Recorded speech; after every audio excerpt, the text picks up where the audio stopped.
घोषणा रास्तार आउ गड़बनी petrol diesel गाड़ी गाड़ी चला को नहीं आसी एक बड़ खबर।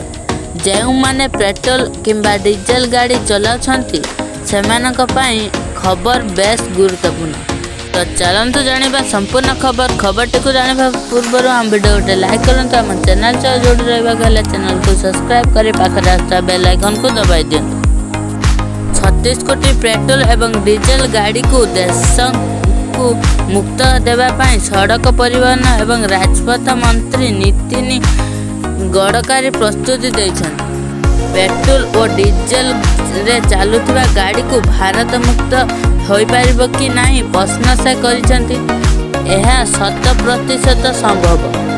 एक साक्षात्कार रे नितिन गडकरी कहिसेंति यह मोर लक्ष्य। यह करवा कष्टकर किंतु यह असंभव नुहे। ईंधन आमदानी पाई भारत वार्षिक 16 लाख कोटी टंका खर्च करुछि।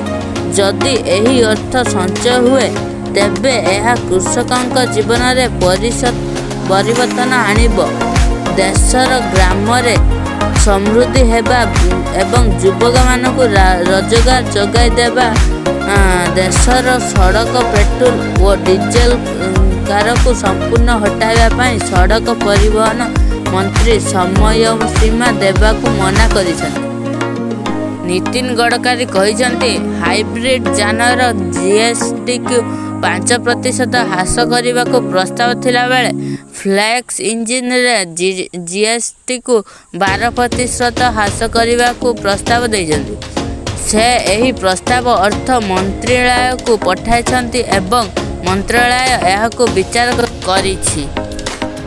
सड़क परिवहन मंत्री कहिसेंति से 2004 ठारू विकल्प इंधन प्रोत्साहित करिछन्ति एवं आसंता 5 ରୁ 7 वर्ष मध्य यही दिगरे एक बड़ परिवर्तन देखाजिबो बोली आशा प्रकट करिछन्ति। यही परिवर्तनर तारीख एवं वर्ष कहवा अत्यंत कष्टकर। यह निश्चित कष्टसाध्य किंतु असंभव नुहे। जदि आपको भिडियो भल लगी तो भिडियो लाइक करूँ। आम चैनल से जोड़े रहा चैनल को सब्सक्राइब कर पाखे बेल आइकन को दबाई दिखाँ।